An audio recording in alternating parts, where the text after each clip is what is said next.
Bismillahirrahmanirrahim. Elhamdülillahi Rabbil alemin. Hər birinizi salamlayıram. Gününüz xeyirli olsun inşallah. Mövzumuz Ərbəin ziyarətnaməsində keçən bu söz ətrafında idi ki, İmam Sadiq əleyhissalam, İmam Hüseyn əleyhissalamın qiyamının mahiyyətini təhlil edərkən, bizə vurğulayarkən, belə deyir ki, İmam Hüseyn əleyhissalam öz mübarək qanını Allah yolunda bəxş etdi ki, onun bəndələrini xilas etsin. Nədən? Cəhalət və zəlalətin yaratdığı heyrətlərdən. Ötən bəhsdə dedik ki, İmam Hüseyn əleyhissalamın Ərbəin günü oxunması müstəhəb olan ziyarətnamələrdən biridir. Və burada yaxşı olar ki, hər kim ki İmam Hüseyn əleyhissalamı ziyarət edir, bu ziyarətnaməni oxusun, düşünsün, ziyarət etdiyi imam nə görüb, hansı iş üçün şəhid olub, az da olsa bunu dərk etsin. Və söhbətimiz burada qalmışdı ki, imam ki öz mübarək qanını Allah yolunda bəzil və bəxş etdi ki, onun bəndələrini xilas etsin, bu xilas etmə cəhalət və zəlalətin yaratdığı heyrət olaraq İmam Sadiq əleyhissalamın kəlamında bildirilir. Burada diqqət olunması məsələ budur ki, kəlam bu formadadır. İmam Sadiq buyurur ki, وَبَزَلَ مُحْجَتَهُ فِيكِ İmam Hüseyn öz mübarək qanını sənin yolunda bəxş etdi, bəzl etdi, yəni heç bir əvəz gözləmir. Nəyə görə? لِيَسْتَنْقِزَ İbədəkə ta bəndələrini xilas etsin.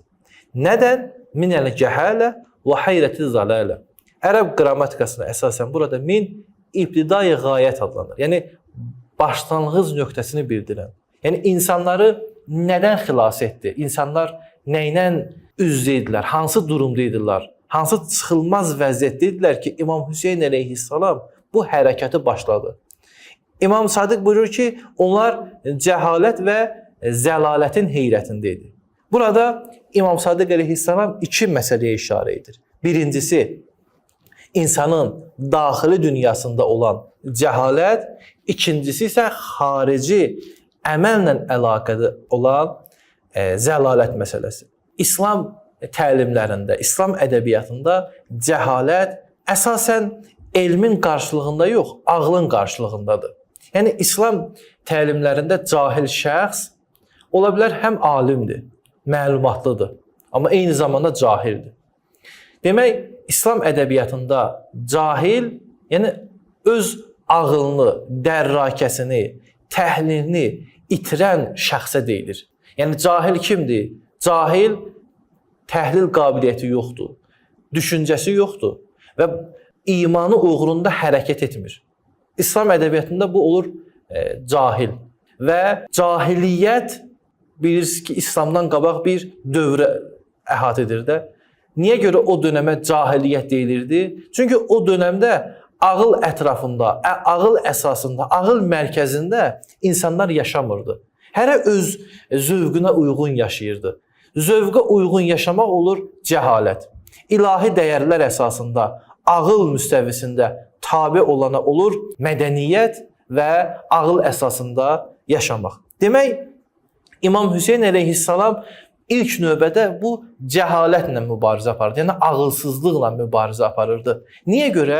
Çünki ən pis xəstəlik cəhalət xəstəliyidir. Necə ki, İmam əleyhissalama mənsub edilən bir sözdə İmam buyurur ki, Əl-cəhlu əslu kulli şər. Cəhil hər bir şərrin başlanğıcıdır. Yəni, bütün biz çirkinlikləri, bütün o fəsadı biz araşdırsaq, görürük ki, onun arxasında cəhalət yatır. Hətta bütün müharibələrin, bütün qanların arxasında cəhalət yatır.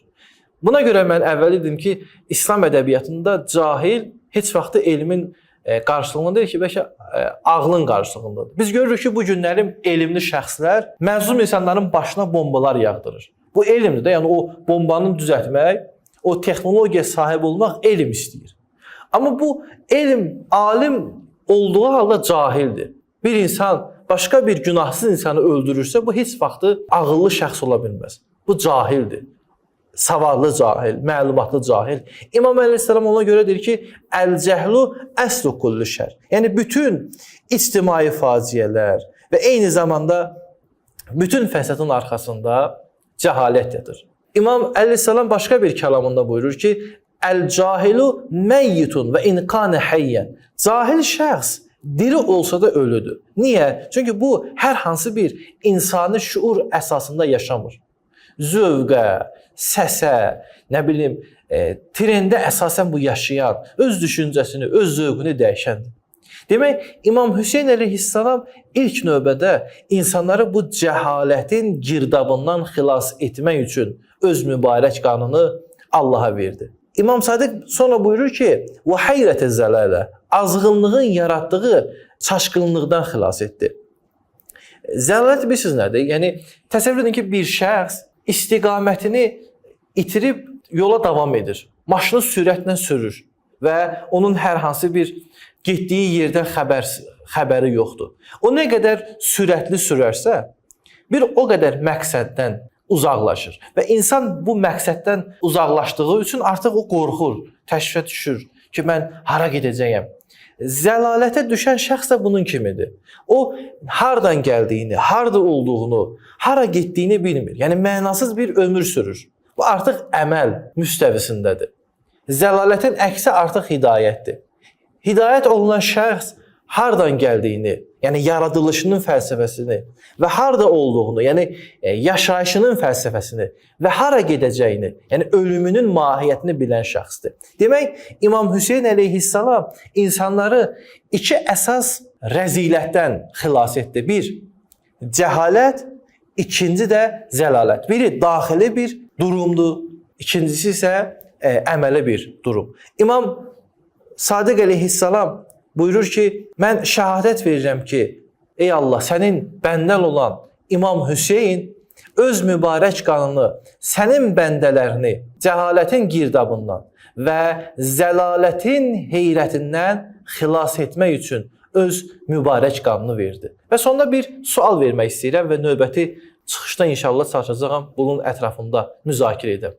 Görəsənmi, İmam Hüseyn əleyhissalamın bu mübarizəsi faktiki olaraq, praktiki olaraq öz təsirini göstərdimi, yoxsa yox? Bu barədə inşallah növbəti çıxışda danışacağıq. Əssalamu aleykum və rəhmətullah.